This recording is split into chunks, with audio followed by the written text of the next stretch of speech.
طلعت ولا نزلت، هي مباراة في كرة القدم لا أكثر ولا أقل. الوصول إلى الأقوى والأعلى والأسرع فقط لا غير، لكن بدون مشاكل. حسام عاشور بيتعيط ليه يا ابني؟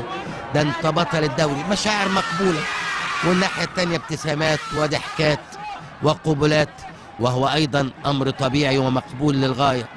البكاء مقبول، والضحك والابتسام أيضا مقبول، طبعا مقبول بل ومطلوب.